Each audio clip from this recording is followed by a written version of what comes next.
그럼 지금부터 2026 부산 공간 대포럼 세 번째 날에 토론을 진행해 보도록 하겠습니다.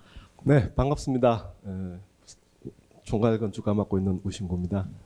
네, 오늘 3일 동안 이어진 2026 부산 공간 대포럼의 마지막 순서고요.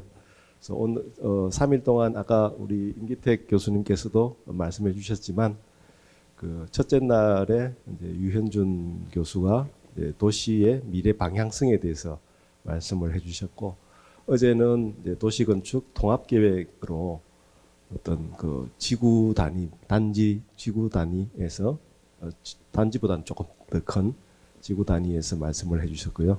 이제 오늘은 이제 지구 단위에서 실제 설계 사례와 그리고 앞으로 변해야 될 점에 대해서 두 분이 말씀해 주셨습니다. 저도 뭐 다 아시겠지만 그 우리 전희서 소장님 설계하신 어반 브릿지 한 몇 년 동안에 우리나라 공동주택의 가장 핫한 그 디자인으로 평가를 받았고, 또 아까 수상도 많이 하셨습니다. 포브스에서까지 상을 받은 줄 몰랐네요. 뭔가 경제적으로도 평가가 된 것 같습니다. 포브스에서 한 걸 보니까. 그래서 디자인, 보통 우리가 디자인 그러면 뭐 돈이 많이 들어가는 투자 이렇게 라고 생각하는데 오히려 그게 아니라 이게 일종의 수익을 가져오는 그런 조건으로서 디자인을 볼 수 있는 것이 아닌가 하는 생각이고요. 뭐 그런 점에서 아마 오늘 오신 청중분들 중에서도 설계하시는 분도 많고 또 학생들도 많이 오셨는데 아마 질문이 많이 있을 거라고 생각됩니다. 그다음에 우리 윤혁경 우리 상임 고문님은 만난 지가 꽤 오래됐습니다. 근데 제가 만일에 저는 이제 윤혁경 그 고문님 보면 만일에 제가 다음에 혹시 이런 얘기하면 안 되겠다. 우리 아들이 나중에 결혼한다면 꼭 주례로 모시고 싶은 분이 윤혁경 고문님이시다. 왜냐하면 정말 뭐 성취에 있어서도 그다음 뭐 연구도 그렇고요.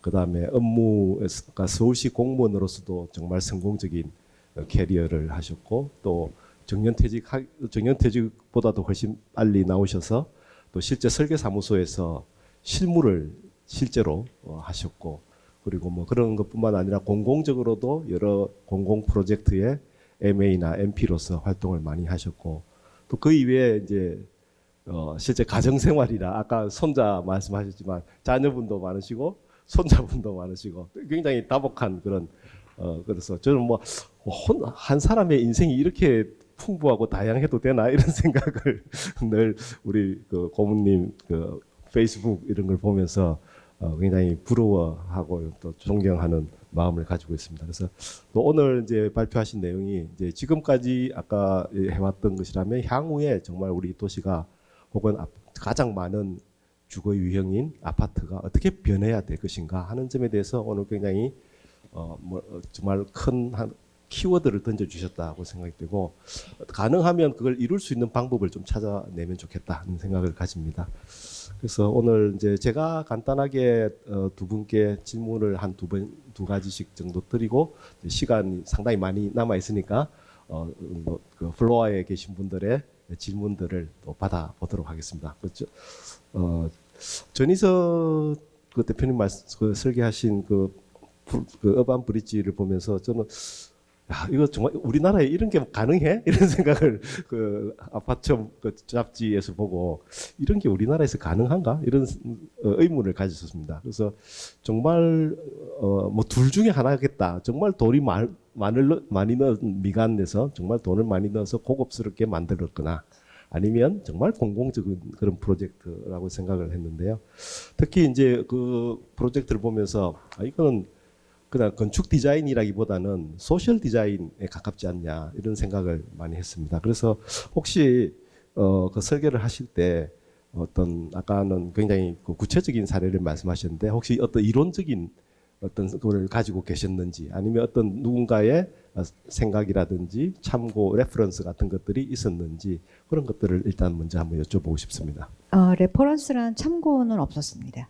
왜냐하면 저 프로젝트를 할 때는 한국적인 상황에서 제가 보는 문제점, 그다음에 질문들을 새로 마련을 했고 그거에서 되게 충실하게 답변을 찾는 과정을 거쳤어요. 그래서 어떤 이런 이론이 죄송한데 어디를 보고 얘기를 하면 이게 들어올릴까요?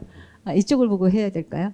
이쪽을 아마 이렇게 자리가 이렇게 돼서 그 이유는 한국적인 상황에는 우리가 알고 있는 건축적인 이론과 맞지 않습니다. 그러니까 현상에서 출발을 해야 된다고 생각을 했고 가장 피부로 느끼는 거, 그 다음에 건축가로서 아니면 한국적인 상황에서 해결할 수 있는 부분이 무엇일까에 되게 주목을 해서 실제로 어떠한 그런 사례집이나 아니면 이런 이론이나 이런 거를 하지 않았고요. 그냥 충실하게 아까 얘기하는 어떻게 하면 느슨한 경계를 만들까? 그 다음에 소위 말해서 저는 아파트를 주로 했던 건축가가 아니거든요. 그래서 어떻게 보면은 물론 저거까지 도달할 때는 한 몇 년간의 제가 시도가 있었죠.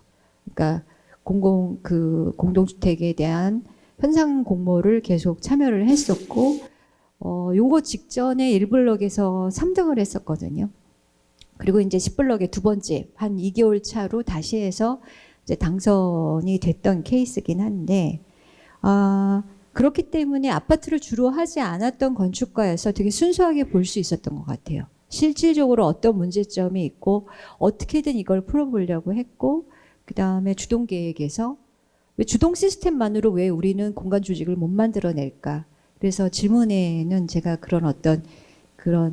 이게 성공했으니까 이거를 적용을 해야지 이런 거는 없었습니다. 아까 여러 가지 말씀하시면서 볼 때 제가 인상적으로 들었던 거는 달라졌다. 그다음에 다르다. 두 가지가 비슷한 말인 것 같은데 달라졌다와 다르다. 이것이 아까 차이라든지 이런 그다음 다양성, 삶의 풍경의 다양성 이런 그러니까 다르게 만들려는 의도적인 그런 게 되게 많았던 것 같은데 혹시라도 근데 이제 저는 이제 아까 사회적인 약간 사람들의 삶이나 모이는 방식, 아까 만나는 방식, 모이는 방식, 교류하는 방식 이런 것들을 의도적으로 디자인을 해야 되는데 실제로 이제 그런 소셜 디자인을 할 때 실패하는 경우도 상당히 많거든요. 네. 그래서 혹시라도 그러니까 그 설계를 하면서 생각했던 것보다 잘된 것과 생각은 이렇게 했는데 그대로 잘 안 된 부분이나 이런 것들 혹시 아마 제 생각에는 계속 가보고 계실 것 같은데 거기에 네, 그런 것들을 좀 한 말씀을 해주시죠. 되게 중요한 질문을 해주셨는데 저희가 그 프로젝트를 하면서 가장 기본적으로 시작을 한 건 이거였어요. 사람들은 저마다 좋아하는 살아가는 방법이 달라요. 공간이.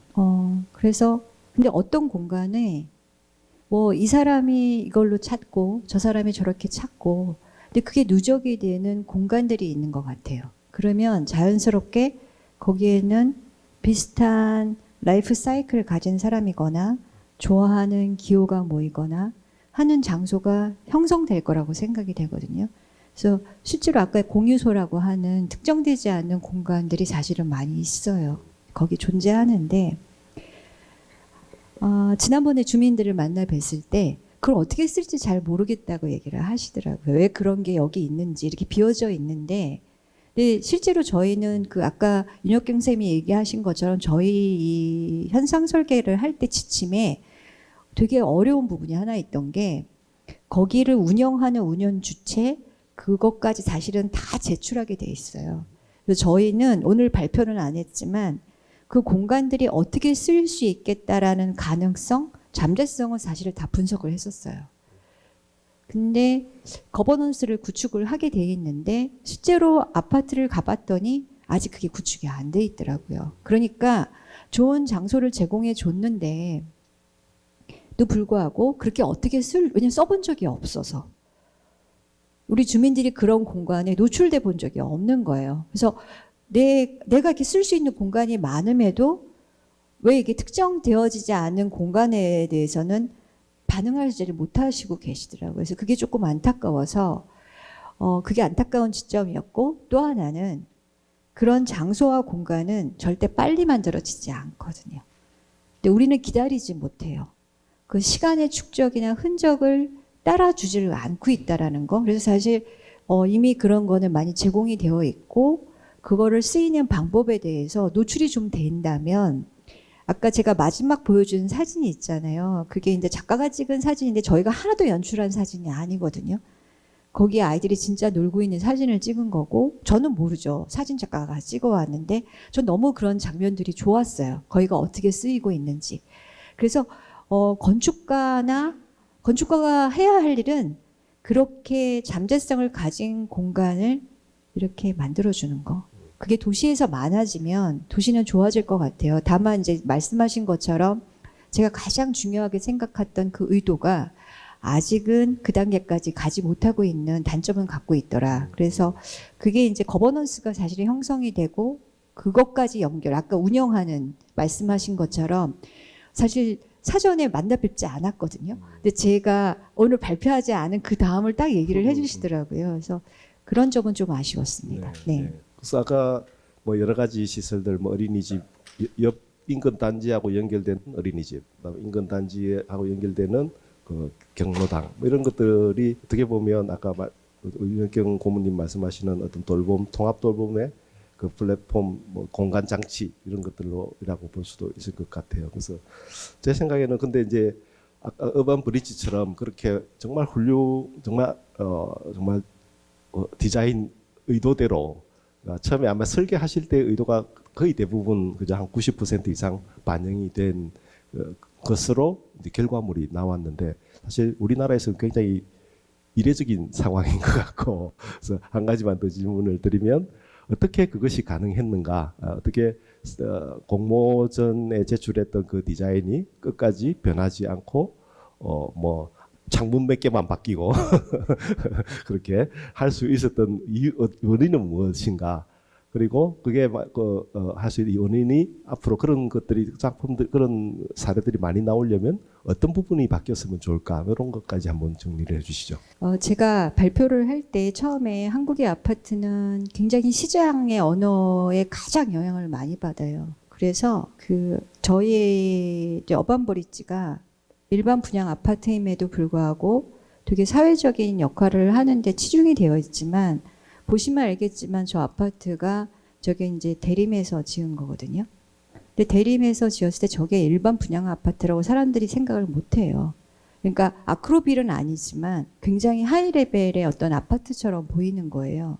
근데 저는 그게 구현이 된 사례거든요. 가능하다라는 거예요. 물론 수익 구조에서는 좋지 않았어요. 그래서 그 시행사 입장에서는 좋은 수익을 낳진 않았지만 저걸로 인해서 대림은 더 좋은 아파트를 짓는 아파트의 브랜드를 갖게 되는 거죠. 잘 이제까지 왔지만 한 단계 업그레이드. 예를 들면 대림이 그나마도 대림은 잘 좋은 주거를 만들긴 하지만 아크로빌하고 이 편한 세상이라는 이 양분되어 있는 게 있는데 제가 저거를 할 때 대림에서 되게 반발이 있었어요. 이거 너무 뭐 한다 저러 가지.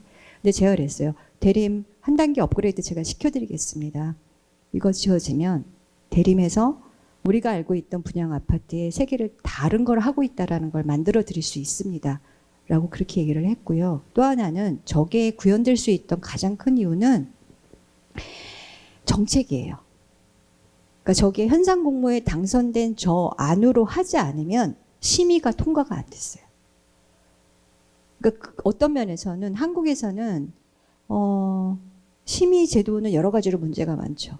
한편으로 좋은 안은 더 나쁘게 만드는 경우도 굉장히 많고요. 그래서 건축가의 입장에서 보면 건축사들이 되게 고생하는 부분이 심의인데 저게 구현이 가능했던 거는 그런 심의에서 원래 현상 설계에 돼 있던 이것들을 지키지 않으면 허가가 나지 않은 거예요. 그러니까 그거를 지속시킬 수 있었고 저의 역할은 뭐였냐면 원래 원안에서 지켜가야 되는 것과 시행사와 시공사가 그들이 너무나 어려워하는 부분을 제가 조절해 주는 거예요. 이거를 내가 수용을 해주고 이 정도는 내가 수용을 해주고 이 부분만은 좀 지켜주세요. 그래서 그런 어떤 조절을 하는 거를 사실상 했었어요. 그래서 저기까지 갈 수 있었고 아까도 여러 질문들이 있는데 실제로 좀 안타까운 거는 제가 그 LH에서 하는 대한민국 주택대전 거기에는 좀 좋은 아파트들이 사실 등장을 하거든요. 유일하게. 근데 지난번에 LH 사태로 그거조차도 그 조직이 없어졌어요. 그러니까 어떻게 보면 새로운 아파트가 만들어줄 수 있는 어떠한 그런 창구 자체가 사실 사라진 거고, 저게 지어지고 났을 때 이제 제 지인 건축가 선생님들 중에서도 주거를 하시는 분들이 있잖아요. 근데 제일 부럽다는 거예요. 나는 되게 좋은 아파트를 제안을 했던 게 안 지어줬어. 나 얘기하세요. 왜냐하면 지금 뭐 서울시에서도 원래 했던 그런 정책들이 시장이 바뀌면 이렇게 막 없어졌다 사라졌다 하잖아요. 그러면서 좋은 시도의 아파트들이 중간에 다 이렇게 막 공중 분해되고 있는 게 사실 현실적인 거예요. 그래서 그 질문의 답이라면 그래도 어느 정도의 강제, 지금 우리가 필요한 거는 정책과 행정의 강제가 따라줄 때 저런 게 사실 계속 아까 말씀드렸잖아요. 주민들이, 그러니까 사람들이 경험해 보지 않았기 때문에 저거를 준비한다고 하는 것만으로도 거부감을 갖는 거예요. 왜 내 단지는 열어야 되는데, 왜 이거 담 없으면 안 되는데, 뭐 이런 얘기 한단 말이에요. 근데 이제는 담이 사실 소용이 없거든요. 다 디지털이기 때문에. 그리고 예전같이 이렇게 물리적인 게 의미가 없어졌어요. 근데도 여전히 옛날의 형식을 우리가 본 게 없기 때문에 답습을 하는 거죠. 그래서 그런 지점들이 이제 부산시에서 그런 어떤 컨트롤하는 과정을 거친다면 좋은 공동주거가 사실은 만들어줄 수 있는 장이 생기지 않을까 그 생각을 합니다. 네, 고맙습니다. 제가 볼 때 가장 빠른 방법은 이제 방금 그 어반 브릿지 같은 그런 단지들이 빨리 정착하고 그 살기 주민들의 만족도가 높아지고 최종적으로는 집값이 그 옆에 있는 것보다 훨씬 높아져서 높아지면 많은 그 시행사들이나 건설회사들도 저렇게 지으면 초기 투자는 조금 늘어나지만 공사비는 좀 늘어나지만 나중에 만족도가 훨씬 높아지고 결과적으로 경제성이 있다는 것이 실증적으로 증명이 된다면 훨씬 빨리 보급되지 않을까 그런 생각을 가지고 있고요. 그래서 실제 뭐 저희 부산에서도 이제 그 최근에 이제 설계 공모 같은 거 되게 좀 오픈 굉장히 투명하게 공개적으로 하고 있고 또 실제로 이제 그 설계 공모 당시에 당선된 그 안들이 그대로 지어지는 경우들이 조금씩 많이 나타나고 있습니다. 그래서 뭐 우리 줄에 열린 도서관 같은 것도 건축문화 대상도 받았고, 네, 훌륭한 도서관 아닙니까? 그래서 좀 부산시의 설계 공모 시스템이 만든 가장 훌륭한 사례라고 생각이 되는데요. 그래서 뭐 그런 점에서도 앞으로 우리 정책적으로도 이런 좋은 건축물들을 만드는데 앞으로도 계속 힘을 써야 되겠다는 생각이고요. 그다음에 이제 우리 윤혁경 고문님께는 사실은 이건 뭐 방금 말씀 커뮤니티가 최고의 복지다. 저는 정말 공감하는 사실이고요. 그리고 이제 저도 나름 이제 뭐 옛날에 도시재생하면서도 뭐 고문님하고도 많이 여쭤보고 했는데 최근에 이제 뭐 도시재생하면서도 만들어 주려고 했던 게 약간 민간 경로당입니다. 민간 경로당. 그러니까 집 많이 비었잖아요. 집들이 상점들도 많이 동네에 가면 많이 비었는데 그 상점도 다 비어 있는데 근데 경로당을 만들려면 사실 돈이 많이 드는데 그 비어 있는 상점들을 이용해서 조금 소규모 경로당을 왜냐하면 그 공공 경로당 인정받은 경로당도 그 동네 전체 경로당이라고 되어 있긴 하지만 사실 멤버십이 있거든요. 그 경로당이 의외로 멤버십이 강합니다. 그래서 그 멤버십에 못 끼는 사람들은 경로당에 가고 싶지만 잘 못 가는 경우도 많아서 그래서 이제 좀 분산된 경로당이 많이 만들어지면 좋겠다 이런 생각을 하는데요. 그래서 오늘 말씀하신 그 내용들이 앞으로 빨리 적용이 돼야 될 것 같다는 생각을 하고 있고요. 그래서 제 생각에는 아까 말씀하실 때 이걸 실제 실현시키려면 아까 말씀하실 때는 이제 정비 사업을 말씀을 하셨는데 정비 사업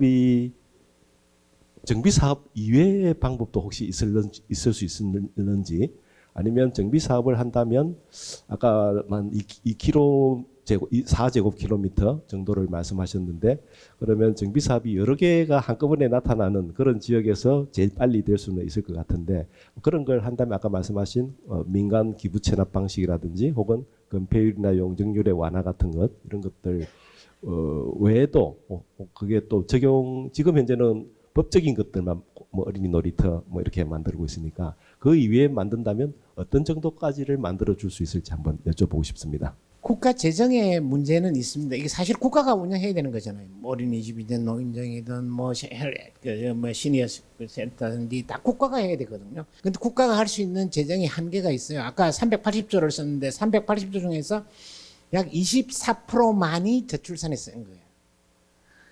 지금 그 부산도 마찬가지입니다. 그러니까 엄마가 중간에 아이를 케어하러 나오면 안 되잖아요. 그러니까 경력 단절되고 저평가돼 갖고 승진도 안 되고 불만이 많아요. 그런 구조를 바꿔줘야 되는데 제가 천안에는 지금 가능해요. 아까 말씀드린 대로 아침에 데리고 가지고 다 케어해가지고 이렇게 해주거든요. 그 이제 학교가 있고 그건 교육부가 있고 그 다음에 지역아동센터는 보건복지부가 있고요. 각 부서가 이게 이제 협업에 대해서 가능한데 천안도 도심은 안 됩니다. 외곽만 지금 그 가능하고요. 근데 비용 한 푼도 안 들거든요. 아이들 먹고 뭐 쓰고 하는 뭐 놀러 가고 하는 거 다 도와주는데 사실은 지금 이제 그 제가 특별건축구역을 2013년에 지금 아리팍 원비 1, 2, 뭐 반포 1, 2, 4 다 제가 특별건축구 총괄 계획을 했는데 조건을 달았어요. 커뮤니티 시설을 현행법보다 1.8배를 많게 했습니다. 그러니까 지금 다양한 커뮤니티 시설이 많아요. 지금 일반 아파트보다 배가 많습니다. 근데 그 많은 공간들을 누군가가 써야 되잖아요. 그 쓸 수 있는 시스템이 지금 구축이 안 돼 있는 거예요. 그래서 사실은 공동주택관리법을 바꿔줘야 되거든요. 그리고 공동주택관리규약도 바꿔서 그 공간을 만들어 놓은 것들을 써야 되는데 원빌리 같은 경우는 약 8,000제곱미터가 말이 그렇지 8,000제곱미터면 몇 평이에요? 엄청난 많은 지금 그 공공 커뮤니티 공간들이 굉장히 많습니다. 단지 중앙은 주민 전용 커뮤니티고 단지 외곽에 외부인이 접근할 수 있는 데는 다 공용 커뮤니티 공간을 만들. 뭐 어린이 도서관이라든지 뭐 세미나실이라든지 다양한 걸 만들어요. 그러니까 그거에 만들면 부담이 되거든요. 사업주는 자기 용적률에 들어가 보니까 아파트 세대 수가 줄으니까 안 만들려고 그래요. 비용 만들어놨는데 안 줘요. 그 다음에 그걸 운영하는 비용이 또 필요해요. 전기세, 수도세 뭐 이런 거 다. 그럼 누가 부담해요, 그 공간을. 이제 그런 게 법률적으로 이렇게 이제 그 보완을 해줘야 된다. 그래서 아까 380조 예산을 각각 그렇게 나눠 쓰면 답이 똑같은 결과밖에 안 나오고 이걸 총괄하는 시스템 갖고 해요. 우리가 지금 인구가 2050년에 되면 한 3,500만 지금 목표는 우리 지금 3,500만 갖고 살 수 있어요? 어쩔 수 없죠. 근데 그걸 그렇게 가도록 방치할 거냐는 거죠. 저는 그게 굉장히 그리고 지금 그 이제 아파트 보통 지금 아파트는 이제 두 가지 재개발 재건축하는 게 있고 민간 개발이 있는데 아까 그런 어떤 공간을 확보하고 싶어도 민간 개발 부담 때문에 안 되는 건 그 부담을 줄여주는 방법을 선택해야 된다. 용적률 조금 더 줘봐야 아무 문제가 없습니다. 내가 뭐 한 500평짜리 그 커뮤니티 만들고 한 1,500평 아파트 더 공급 지어라 막 도시 문제 아무 문제가 없어요. 그러면 그걸 500평을 받은 공공에서 다양한 용도로 그래서 썼으면 좋겠다. 그래서 지금 그거 아직도 제가 만든 원빌리하고 아리팍 같은 경우는 지금 커뮤니티 시설이 너무 많은데 지금 해결이 안 되고 어제 김진욱 그 대표가 와서 그 위탁 운영을 지금 하고 있습니다. 왜냐하면 본인이 지금 하고 있는데 실험적으로 하고 있습니다. 지금 아까 우리 전 대표님 말씀하셨지만 그런 공간을 지금 만들어 놨지만 아직도 그 공간을 쓸 수 있는 주체도 없고 그런 문화가 아직 익숙하지 않아요.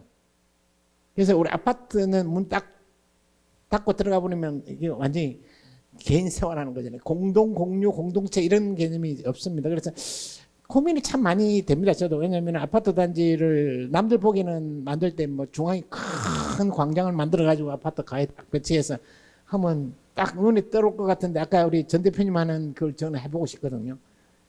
작은 공간에 그러니까 문을 열고 만날 수 있는 마당 같은 것도 작은 공간에 부딪히고 이렇게 아침에 인사 정도 나눌 정도 되는 소통하는 그런 장이 필요하거든요. 사실 이런 어떤 공간 환경이 저는 삶의 행태를 바꾼다고 생각하는 사람이에요. 그래서 그런데 지금 일반 주민들 입장에서는 아파트는 딱 이런 거야 라고 머릿속에 인식하고 있는 것 때문에 이렇게 바뀌기 어려운데 바꿔줘야 됩니다. 그럼 이런 공간을 저는 만들어야 된다고 생각하고 있고요. 그래야 우리의 앞으로의 삶이 지금 나아진다. 왜냐면 아까 제가 설명드리면 재개발 재건축 지금 일어나면 이제 100년 동안 안 일어납니다. 이 공간 국가가 예산 확보할 수 없어요. 못 만들어요. 근데 운영은 할 수 있어요. 운영은. 근데 운영하면 이게 상당한 일자리가 창출되거든요.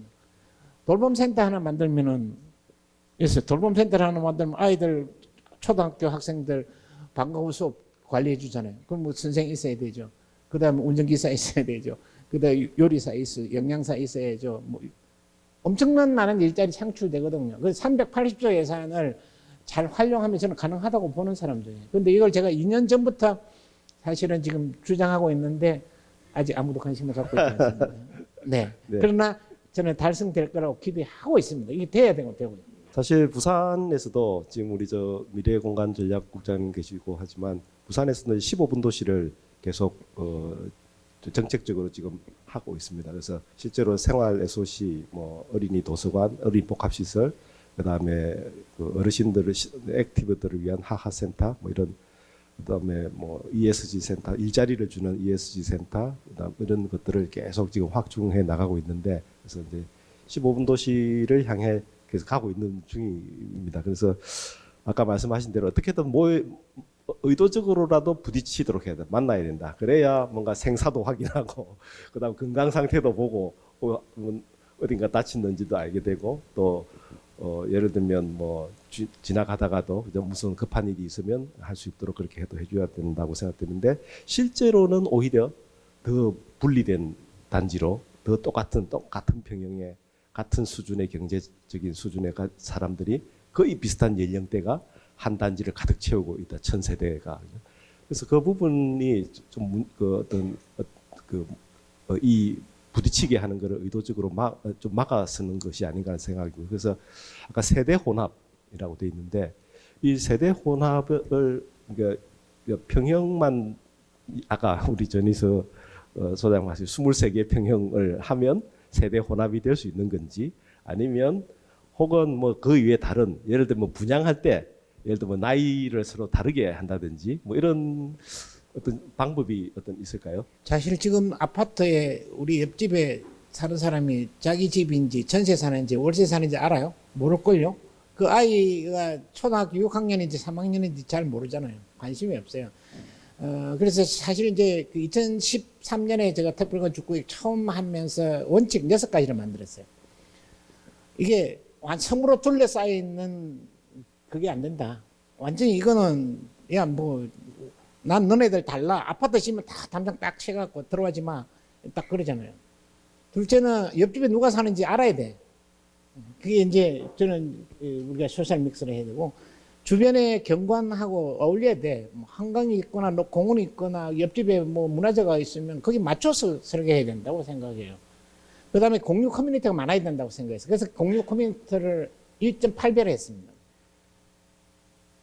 제가 이제 아리팍 할 때 제일 먼저, 그 당시에는 이게 브릿지가 없을 때인데 2013년도 할 때 아리팍에다가 그 제일 꼭대기에다가 카페를 2개 만들었어요. 60평, 60평짜리. 지금 그 평당 2억 하거든요.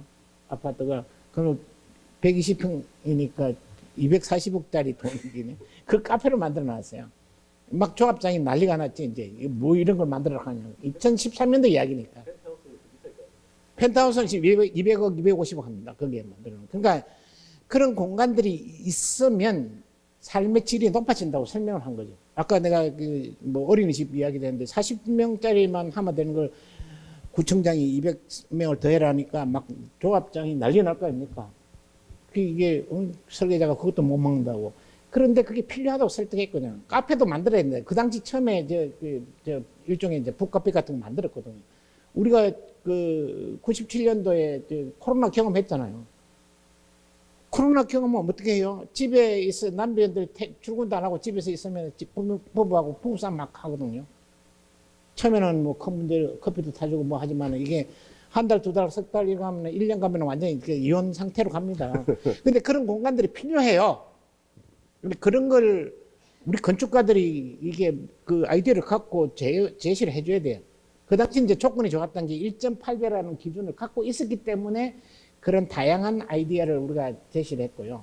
그게 그 조합원들은 그 비용을 부담하는 사람들이고, 그 조합원 중에서 입주자는 풍성한 삶을 누릴 수 있는 게 필요해요. 그런 공간들이. 이게 사실은 같은 사람이면서도 전혀 다른 생각을 갖고 있거든요. 그래서 그런 공간들이 저는 많아야 된다고 생각하는 사람 한 사람이에요. 그래서 이제 그런 고민들 하고 이제 길은 길 중심으로 도로를 다 만들고 담이 없습니다. 그때 처음 담 없게 만들었거든요. 근데 아무도 안 들어가요. 담이 없어도 안 들어가요. 옛날 담 없애라는 게 어떤지 아세요? 철제 담은 없앤 대신에 나무를 이렇게 쫙 세면 못 들어와. 너 못 들어와. 그거 없앴어요, 지금. 서울시는 거의 그래도 지금 이제 하도 막 이렇게 하니까 없었는데, 물리적으로는 담이 없지만 심리적으로는 이 경계라는 걸 인식하기 때문에 그건 이제 설계자가 녹여놓으면 되는 거고요. 공간들을. 그래서 저는 우리 아까 제가 말씀드린 설계자의 몫이 굉장히 중요하다. 그 다음에 이제 아까 뭐 디자인은 아까 내 전 대표님 부럽다고 한 게 저런 게 해보고 싶거든요. 근데 저거 설계를 쫙 했어요. 근데 누가 시공자가 대안설계 해가고 싹 바꿔버려요. 제가 한 거는 못 바꿨어요. 처음에 대림에서 했거든요. 아리팍 대림에서 했는데 제가 조합장 합의를 해서 이거 설계 못 바꿔. 그럼 내가 설계할게. 전제를. 그래서 끝까지 안 바꿨어요. 대림이 고생했어요. 공사비가 보통 제가 기억을 한 5% 정도 더 올랐어요. 공사비. 어쩔 수 없습니다. 아까 그렇게 하면 공사비가 올라가고 시공자는 이익이 없습니다. 그러나 그런 환경들이 필요하다. 그렇게 대한 어떤 우리가 철학이 필요하다는 거죠. 설계자의 철학을 그렇게 녹여넣을 수 있는 게 그나마 특별건축구역이라는 제도를 세종시에 가보시면은 그래도 상당히 뭐 그렇게 돼 있고요. 서울은 지금 10개도 아직 채 안 됩니다. 부산도 지난번에 우리 당선됐는데 ANU 와서 당선됐는데 그 취소했다면서요. 그러니까, 조합에서. 그러니까 돈 들어가거든요. 그래서 그런데 조합은 돈 들어가지만 입주자는 전혀 다릅니다. 그 부분에 대한 설득을 지금 안 되기 때문에 좀 문제가 있지 않았나. 그런 고민이 많습니다. 네. 어쨌든 부산시에서도 지금 특별건축구역에 대해서 많이 관심을 가지고 있고 하려고 하는데 아까 말씀하신 대로 저희가 특별건축구역 그걸 할 때 대부분 사례가 외국에 있어요. 싱가포르 뭐 저쪽에. 근데 이제 좋은 사례를 만들어 주셨으니까 앞으로 이제 있으면 그쪽에 찾아가서 주민들 인터뷰하고 또 집값도 한번 확인해보고 하면서 이렇게 하면 더 장기적으로 더 이익이다라고 하는 것이 확인이 되면 조금씩 바뀌어 나가지 않을까 생각하고요. 자, 아직 시간이 좀 남았어. 이제 혹시 플로어에 계신 분들 가운데 질문이 있으시면 예, 짜투리 시간을 활용해서 우리 이성호 위원장님 먼저 하세요. 예, 집행위원장 이성호입니다. 제일 궁금한 게 아크릴리그 파크나 원베일리는 아까 전 소장님하고는 다르게 순수 민간 정비 사업인데 그 사업을 추진하셨을 때 특별건축구역이라고 하면 건설사도 안 하고 그 다음에 조합도 굉장히 반대했으리라고 생각이 들거든요. 그걸 어떻게 설득하면 좋은지 그런 노하우를 우리 부산 건축사님들한테 좀 전해주셨으면 좋겠습니다. 조합이고 용적률 300%니까 한계가 있습니다. 예, 조합이고. 근데 이제 조합장이 저를 찾아왔어요. 5번.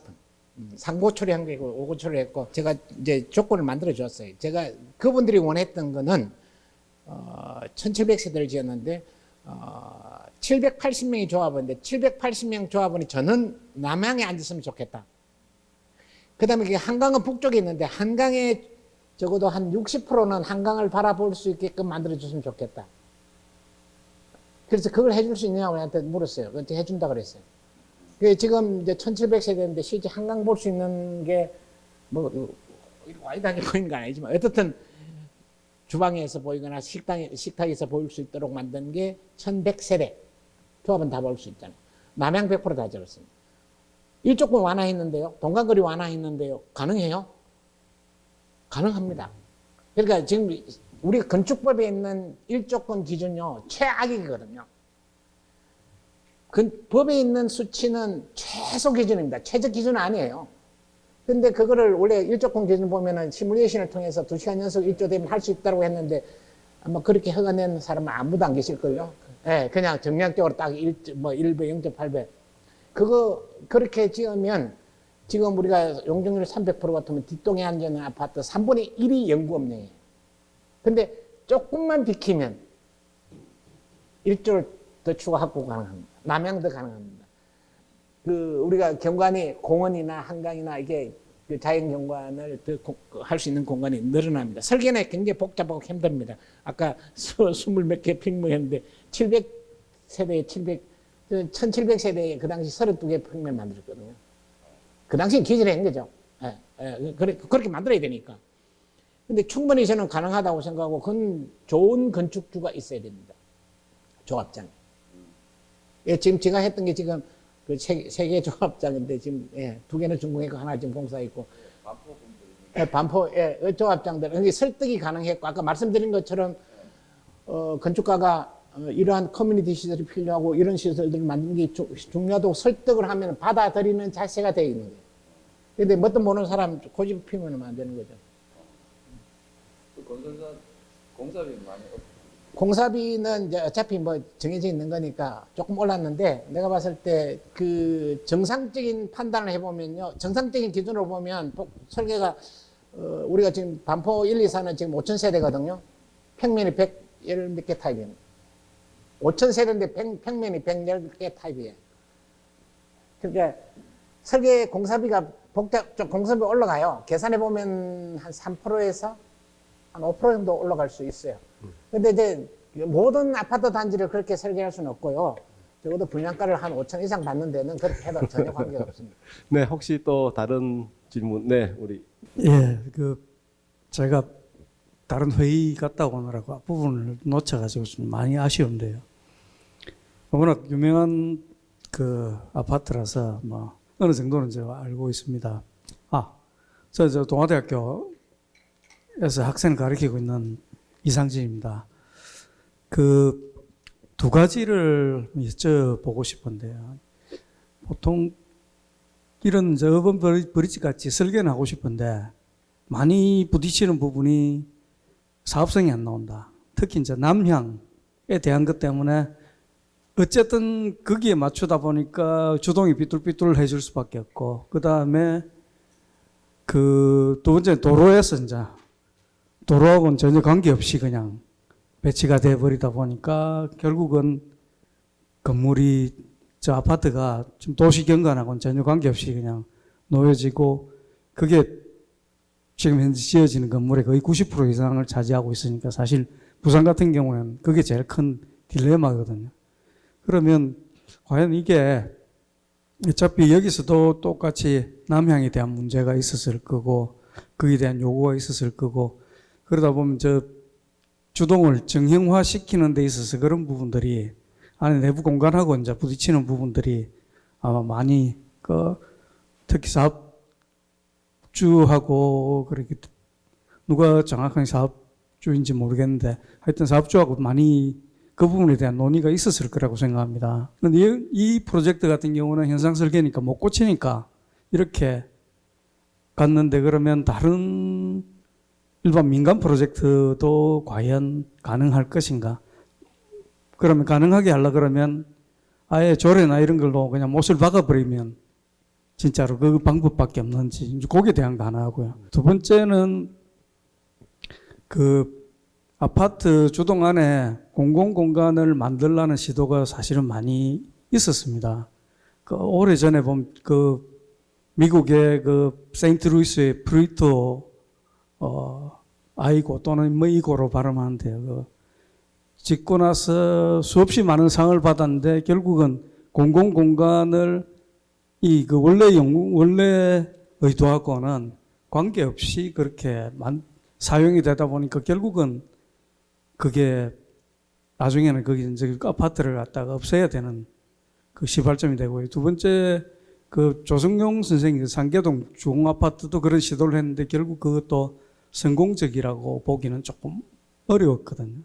그러면 이게 지금 이제 지어져 가지고 몇 년 지나서 이제 어떤 식으로 사용되는지 보면 알겠지만은 그게 성공적이라고 생각을 한다면 그게 과연 사회적 분위기라든지 그런 것 때문에 성공적이 될 것인지, 아니면 이 부분에 대해서 어떻게 사용될지는 잘 모르겠다. 예, 알겠습니다. 일단 좀 길었죠. 예. 예, 우리 전희서 소장님께서 답변을 해주셔야 될 것 같은데요. 아까 이제 제 강연은 못 들으셨죠.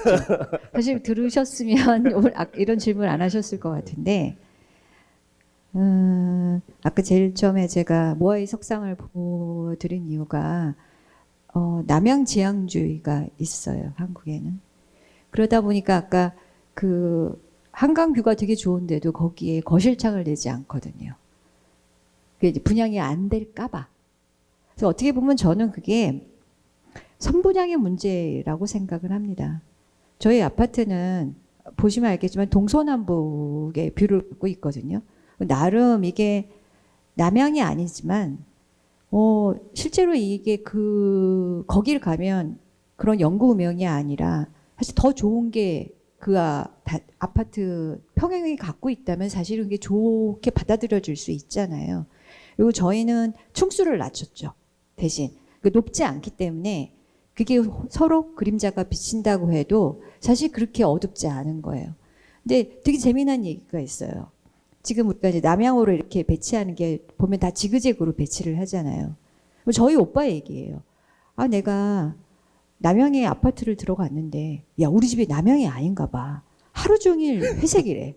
그리고 하루 종일 앞집 뒷벽을 보고 있는 거예요. 아시잖아요. 아파트를 해보신 분, 우리나라의 법은 주동 창을 내는 데의 인동 간격 때문에 사실 좋은 뷰도 막아야 돼요. 너무 안타까워요. 왜냐하면 좋은 뷰가 있거든요. 근데 얘가 주동 인동 간격을 시작하면 너무 많이 틀어지기 때문에 거기를 일부러 막아요. 그러니까 정말 아이러니한 거죠.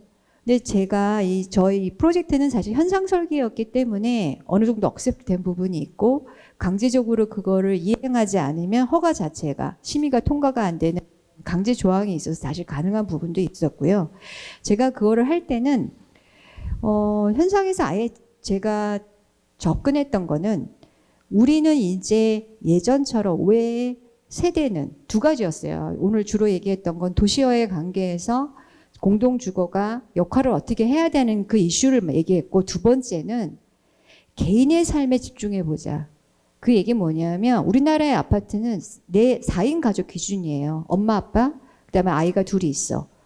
근데 요즘에 아까 얘기했지만 이미 그렇지 않잖아요. 그래서 제가 생각한 거 이거예요. 아니, 내 삶 자체가 늦게 일어나서 밤늦게까지 일하는 사람은 서양 주택이 훨씬 좋은 거예요. 그렇죠? 그러니까 어떻게 보면 그 삶의 다양성에 대해서 우리가 마주하거나 우리가 선택할 수 있는 공동주택이 더 다양하게 있어야 되는 거예요. 그러니까 예를 들면 저희 같은 경우에 솔트락 공원에 서양이지만 되게 좋은 경관이 있거든요. 내 집이 남이 볼 때는 서양이지만 경관이 훨씬 좋아요. 남향보다. 예를 들면 그걸 만약에 설득이 된다고 하면 사실 그렇게 남향지향주의에 이렇게 매몰되지 않을 수 있다라는 거.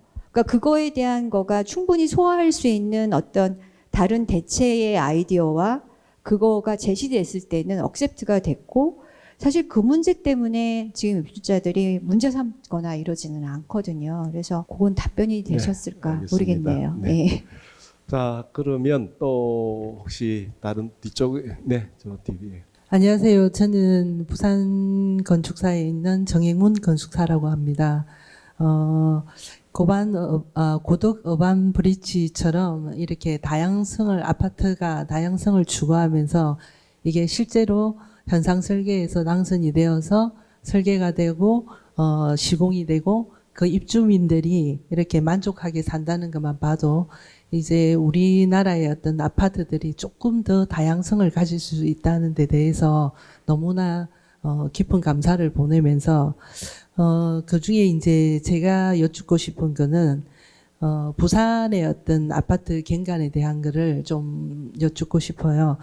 이게 부산은 사실은 이런 어떤 바다와 자연 환경이 세계적인 수준을 가지면서도 외부 바다에서나 진입에서나 이런 데에서 봤을 때는 정말 아파트 병풍처럼 보이는 어떤 경관을 가지고 있거든요.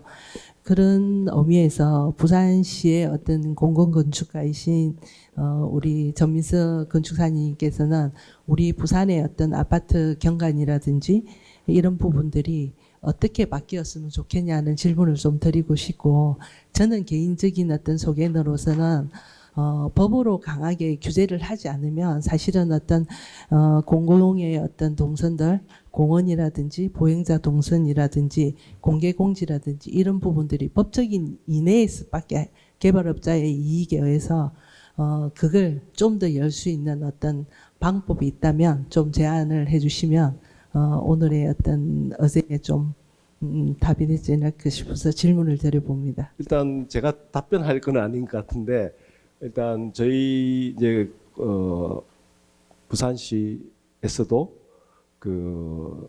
특히 이제 삼복도로 일대에 나타나는 그런 병풍형 혹은 고층 타워 아파트에 대해서 굉장히 문제라고 생각하고 있고 그래서 지난번에 작년 부산 건축제에서 OMA라든지 이런 데서 안창마을하고 영주동에 대한 대안 설계를 제안을 한 적이 있죠. 그대로 되지는 않겠지만 그래서 뭐 중저층과 고층 타워가 이렇게 혼합시키고 한 그런 방식으로 제안을 한 바가 있고 또 이제 그동안에 저희가 이제 했던 특별건축구역 같은 경우는 약간 한 동짜리였는데 이제 서울시 같은 경우는 특별건축구역이 거의 대부분 공동주거에서 많이 적용이 되고 있어서 부산도 아마 특별건축구역을 약간 공동주택에 좀 적용을 해서 아까 말씀하신 대로 약간 용적률이라든지 이런 변화 또 거기에 더해서 아까 말씀하신 생애 플랫폼으로서의 공공 기반 시설들을 약간 열외 건폐율이나 용적률 외로 이렇게 해서 주변에도 도움이 되는 그런 걸 좀 많이 만들면 좋겠다는 생각이 있고 우리 전희서 소장님은 전에 우리 김인철 일대 총괄 건축가님 계실 때 부산시 공공건축가로도 활동을 하셔서 심사도 하시고 하셨으니까 혹시 부산 아파트를 보시면서 뭐 느낀 점이라든지 혹은 이렇게 하면 참 좋을 것 같은데 하는 그런 제안이 있으시면 한번 말씀 하나 해주시죠. 사실 뭐 부산 공공건축가를 한 시기는 한참 좀 전이고 많이 여기에 많이 오거나 이래 보지는 못했는데요. 서울보다는 서울하고는 되게 다른 접근의 환경을 갖고 있는 것 같거든요. 그래서 부산만이 가질 수 있는 되게 강점이 있을 것 같아요. 그래서 그거를 찾는 방식이 필요할 것 같고 또 하나는 저희 이제 고덕 어반브리지도 그렇지만 한국형 아파트가 계속 양산되는 이유는 다른 아파트에 대한 경험이 없어서예요.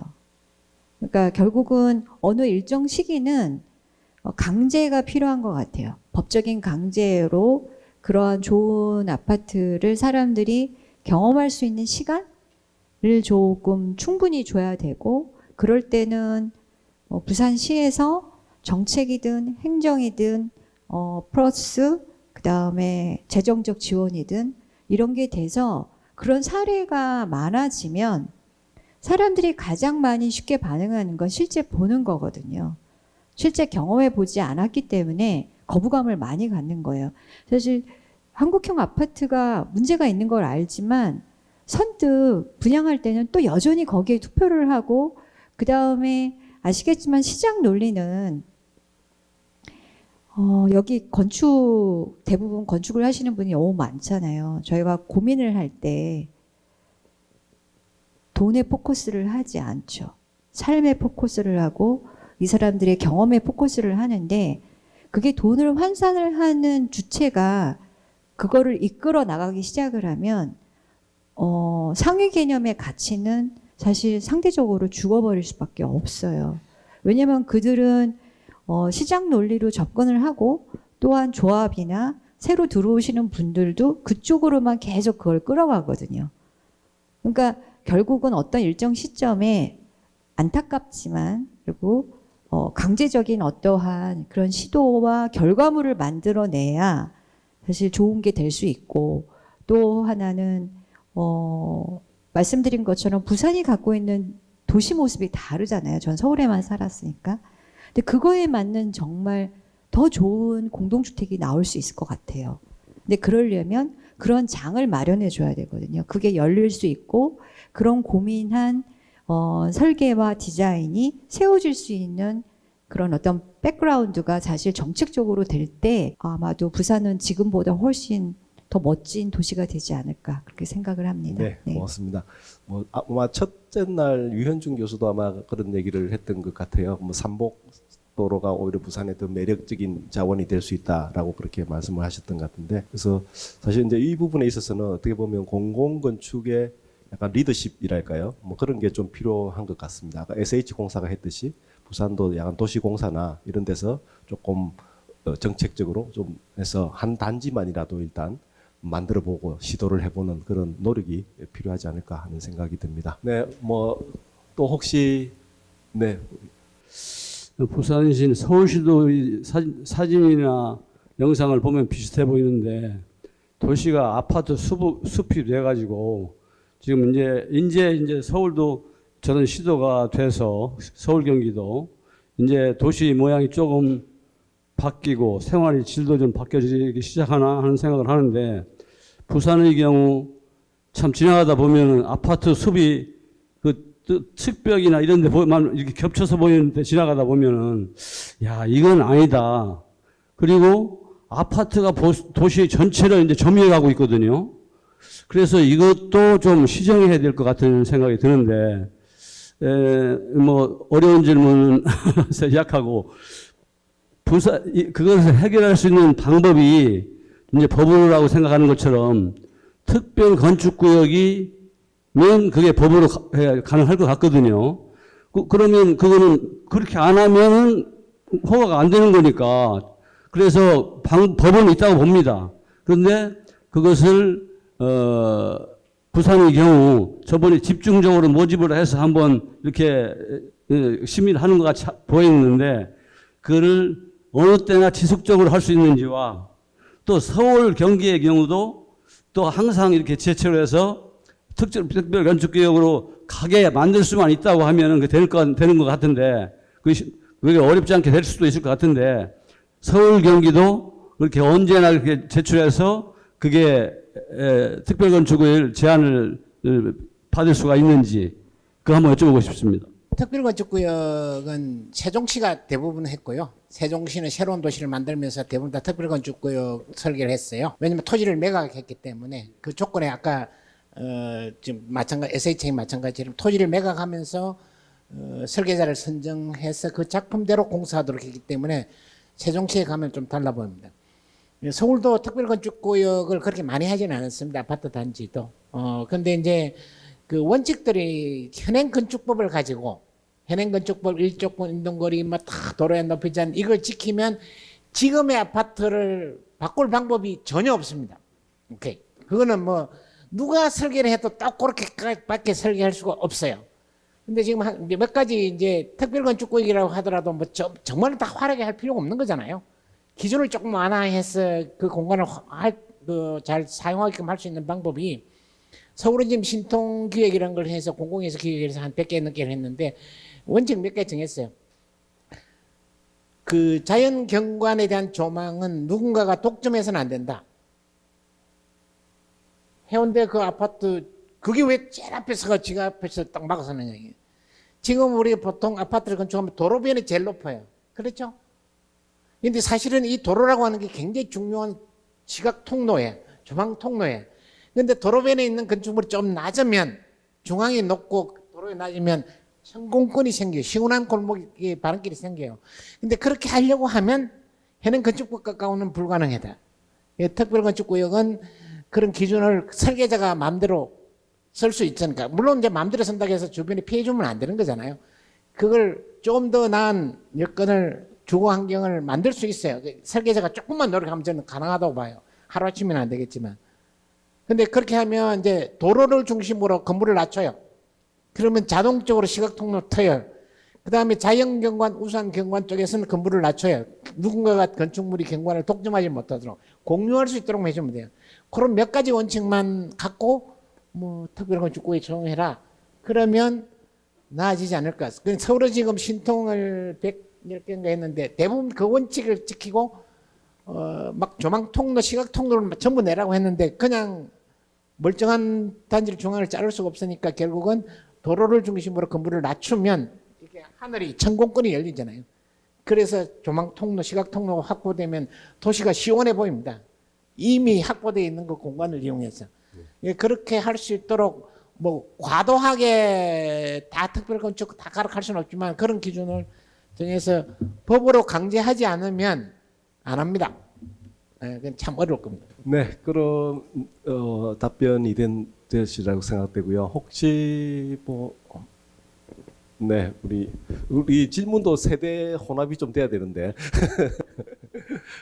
예, 우리 진교진 네, 교수님. 안녕하세요. 부산대학교 진교진이라고 합니다. 되게 기대했던 발표인데 이렇게 잘 좋은 가르침 주셔서 감사합니다. 그 전희석 소장님께서 컴플렉스 시스템에 대한 단어를 되게 인상 깊게 쓰시는 거를 인상 깊게 봤는데요. 컴플렉스 하지만 컴플리케이트 되지 않는 그런 어떤 시스템을 만드는 설계가 항상 굉장히 어려운 것 같고 그러한 방향을 가지고 여러 가지 설계를 많이 해오신 것으로 알고 있습니다. 그 컴플렉스 하지만 컴플리케이트 되지 않는 이런 어떤 링이나 사람들의 공간 같은 것들이 이제 이 설계의 주요 노력과 그리고 성공 사례로 아까 말씀하셨다시피 90% 이상 이렇게 성공적으로 많이 결과를 이제 완공 후에 목격하신 걸로 아는데 그것으로도 이제 후배 건축하시는 분들이 많이 배울 수 있겠지만 뭐 그 이후에 관찰해 보신 결과 뭐 한 10% 정도 뭐 그런 것들이 내가 예상했던 것과 좀 다르다 뭐 그런 부분이 있다면은 좀 알려주시면은 좀 여러 또 추가적인 배움이 될 것 같습니다. 사실 이제 좀 다름의 설계를 하면 표위라고 하잖아요. 사실 그 사후가 어떠냐라는 걸 사실 트레이스를 더 해야 되는데 솔직히 말씀을 드리면 이제 하고서는 안 갔었어요. 아시겠지만 엄청난 민원이 늘 있거든요. 그러니까 되게 사소한 민원이요. 그러니까 사실 저희가 예를 들면 그런 거예요.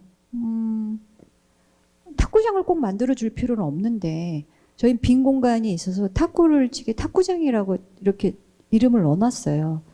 그랬더니만 이게 탁구장의 국제 규격의 높이가 안 나왔다. 뭐 이런 질문을 하시는 거예요. 근데 여기는 탁구장이 무조건 꼭 들어가야 되는 거 아니었거든요. 사실 어떻게 보면은 그 시행사가 그런 공간을 그러니까 되게 여분의 공간을 엄청 많이 준 아파트예요, 실제로.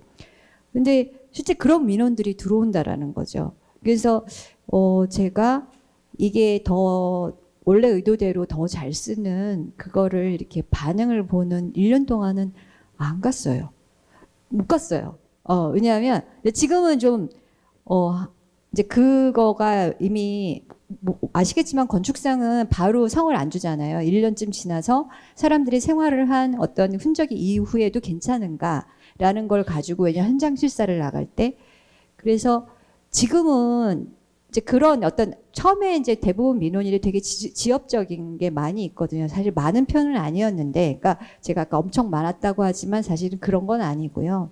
대부분은 시공해서 이게 좀 불편해요. 뭐 이런 건데 저 구조 자체에 대해서의 불편함은 얘기는 없으셨어요. 그리고 저기가 원래 아까 하남시랑 뚫기로 되어 있는데 하남시랑 서울시랑 그게 저게 지어질 때만 해도 해결이 안 된 거예요. 그래서 막혀 있었어요. 막혀 있다가 최근에 이제 다시 여는 쪽으로 넘어갔는데 그때 주민을 만나 뵀더니 이 막힌 거 왜 원래 설계에는 뚫려 있는데 막았냐. 그래서 우리가 막은 게 아니라 그 서울시가 도시와 도시 간의 관계에서 그게 해결이 안 돼서 이제 그런 부분 때문에 지금은 막혀 있지만 뚫려 있다. 그런데 이제 막 요구를 하시더라고요. 어떤 면이냐면 우리 요 앞동에 있는 사람들을 봐서 뭐 요렇게 내주세요. 저렇게 내주세요. 그런데 제가 겪은 건 어떤 거냐면 그래도 원래 좋은 의도로 한 거를 주민들이 살면서 더 요구하는구나. 그런 것들이 그러니까 막혀 있으니까 불편함이고 뚫려 있으면 더 좋겠다라는 거를 그들이 더 요구하는구나. 그다음에 아까 그 공유소라는 걸 제가 새롭게 만들었는데요. 그러니까 특정되지 않는 공간들에 대한 것들이 많거든요. 맞는데 그거를 쓸 줄 아는 경험이 너무 없으시다는 거. 네, 그게 제일 안타까웠어요. 사실 그 부분이 그런 공간이 그냥 시각적인 여유 공간으로만 아직 쓰이고 있다라는 게 제일 안타까운 부분이었고 하지만 시간을 좀 들이면 그게 사람들이 제가 아까 초반에 얘기한 게 시간을 들여서 점차 그 패턴을 이렇게 만들어가는 사람들이 생겨지면 그 장소는 그런 장소의 역할을 하기 시작을 하잖아요. 그러면서 자연스럽게 그 아파트에 제가 기대하지 않았던 아니면 저 장소는 도대체 이 아파트에서는 뭘로 쓰일까 하는 거를 시간을 두고 좀 봐야 되지 않을까? 저는 그렇게 생각을 합니다. 그래서 교수님에 대한 질문에서 말씀하신 것처럼 아직 이제 2년 됐거든요. 이제 2년째에 들어가요. 그러다 보니 그런 부분들을 제가 검증을 하거나 이거는 작동하고 이거는 작동하지 않는다라는 부분들은 조금 안타까웠고요. 다만 제가 심의를 하면서 어려웠던 게 저게 이제 분동으로 떨어져 있는 작은 데도 사실은 브릿지가 다 연결이 돼 있었어요. 근데 그 브릿지를 심의해서 통과가 안 되는 거예요. 왜냐하면 그게 용적률이 계속 올라가는 거예요. 예, 그러니까 이게 외부 인원이 거기를 올라가지 않기 때문에 이거 인정해 줄 수가 없다는 거예요. 근데 저는 건축가로서 그 얘기를 했어요. 내가 사적으로 가지는 공간을 그라운드 레벨을 다 열지 않았냐. 그러면 여기에 사는 주민들한테도 프로핏을 줘야 되는데 그들이 더 편안하게 그라운드 레벨을 열었음에도 불구하고 그들이 소통할 수 있는 공간은 사실 인정해 줘야 되는 거 아니냐. 근데 그걸 인정해 주지 않는 거예요. 그러면 영원히 우리는 똑같은 아파트를 계속 만들 수밖에 없다. 그러니까 예를 들면은 그런 정책을 할 때 이거를 당신이 이렇게 도시에 내놨다면 그들한테도 그들의 편이나 그들이 내 집 말고도 누릴 수 있는 어떤 환경이 좋아지는 거를 누리게 해줘야 되거든요. 그래야 좋은 아파트들이 계속 등장을 하잖아요. 근데 그거가 막혀 있더라고요. 그래서 새로운 정책을 만약에 만들 때는 그런 아파트의 장점이나 우리가 궁극적으로는 모든 공공주택을 만들려는 게 아니잖아요. 우리가 알고 있는 사적인 공동주택이 도시에 어떻게 기여할 수 있고 그들이 이제와 살던 아파트와 다른 삶을 살 수 있게 하는 게 뭐냐라고 하면 그런 법 제도적인 것들이 사실 같이 수반이 돼야 된다라는 생각이 들었어요. 그래서 그런 것들이 같이 좀 더 마련이 됐을 때 원래 의도보다 훨씬 더 좋은 경험을 가질 수 있는 공동주택이 마련되지 않을까 그런 생각을 합니다. 네, 고맙습니다. 여러 가지 말씀을 해주셨고 또 실제로 이제 적용해야 하는 어려움들 그리고 설계 의도와 아직까지 충분히 활용되지 못하는 그런 공간들. 제일 좋은 방법은 전인서 소장님이 직접 거기 입주를 하셔서 아까 맨 처음에 그림에 나오듯이 그 피크닉을 깔고 식사를 하고 이러면 제가 살 수가 없더라고요. 거기를 들어갈 수가 없었습니다. 예, 아마 나오는 사람이 별로 없어서 그런 것 같습니다. 또 시간이 저희가 예상했던 시간보다 조금 더 길어져서 질의 응답 시간은 여기서 마쳐야 될 것 같고요. 그래서 오늘 아까 말씀드린 대로 3일 동안 이어진 2026 부산 공간 대포럼 대단위의 대막을 내려야 될 것 같습니다. 그래서 앞으로 부산시가 도시공간 혁신 그리고 건축 혁신을 하는데 오늘 이번 3일 동안의 논의가 크게 기여하는 계기가 되었으면 좋겠고 실제로 이제 이게 공공뿐만 아니라 민간에서도 그리고 또 학계에서도 이 논의들을 조금 더 이어서 실질적으로 적용해보고 실제적인 결과로 만들어낼 수 있는 계기가 돌이켜보면 그 공간 대포럼이었다는 생각이 많은 사람들이 들면 좋겠다, 보람이 있었다라고 생각됩니다. 그래서 오늘 두 분 윤혁경 고문님, 전인서 소장님 서울에서 오셔서 감사드리고요. 또 많이 끝까지 또 참석해주신 많은 패널분들, 또 전문가분들, 그리고 또 이 포럼을 마련해주신 부산시, 또 부산국제건축제 여러분들께 진심으로 감사드리면서 오늘 포럼을 마치도록 하겠습니다. 수고하셨습니다.